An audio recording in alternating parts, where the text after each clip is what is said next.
in themselves. However, since I am also committed to relating the Bible to our own day, some of these other subjects have forced themselves upon my attention from time to time. The present collection of pieces is the result. I offer them, for what they may be worth, not as dogmatic pronouncements, but as explorations into vast and exciting topics.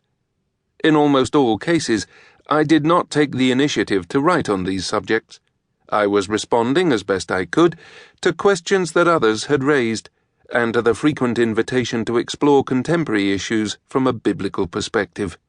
I am grateful for these requests and for the many exciting discussions into which they have led me. I have smoothed out some of the original lecture format, but I have not attempted to turn these originally independent pieces into a single exposition. My hope has been that each piece will stand on its own merit. For this, I have often had to restate certain basic points which are common to several of the subjects.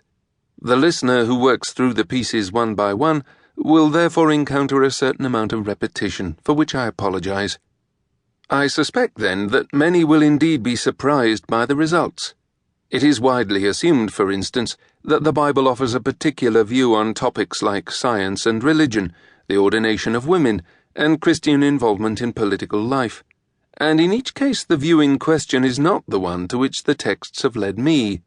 The surprise in the title thus refers both to the fact that many people may not expect the Bible to have much to say on these topics in the first place, and also, second, to the fact that, when it does speak to them, it may not say what people have imagined. When I stand back from these essays, various patterns and themes emerge.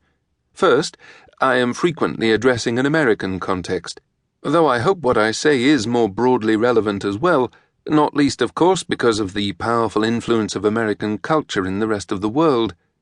The reason for this focus is obvious. I have frequently been invited to lecture in the United States, and most of these papers were originally given there. I am well aware of the dangers of trying to assess cultures other than my own on the basis of small acquaintance. However, since I have had the privilege of living in America for 2 extended periods, as well as making a large number of shorter visits, I hope I have not made too many obvious mistakes. There are times when it is good to see ourselves as others see us, and I hope these reflections from a friendly outsider may prove helpful. Second, one of the features of the contemporary Western world to which I draw attention repeatedly in this book is the massive influence, often unrecognized, of the particular philosophy we associate with the 18th century Enlightenment.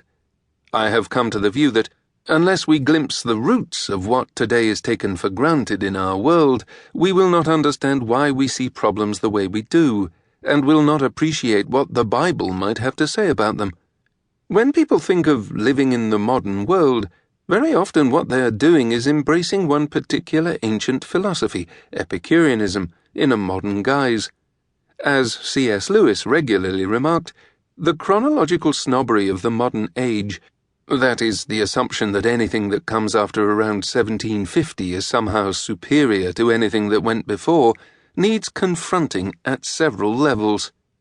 Third, since the book is drawing on various parts of the Bible to address contemporary issues, it is inevitable that some of the material overlaps with biblical exegesis I have offered elsewhere, for instance in my series of small commentaries, Matthew for Everyone, and so on, published by SPCK in London and Westminster John Knox in Louisville, and also in books like Surprised by Hope, SPCK and HarperOne, and Evil and the Justice of God, SPCK and IVP. Those familiar with these books will recognize some of the material. I hope that others will be drawn by these essays into those wider discussions. The original setting of each of the essays is noted in the afterword.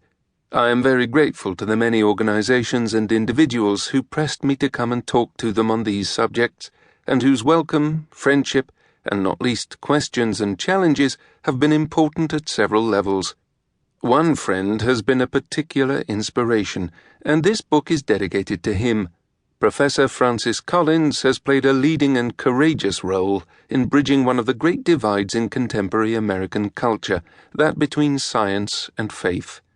Our shared love of music has provided a delightful third element to our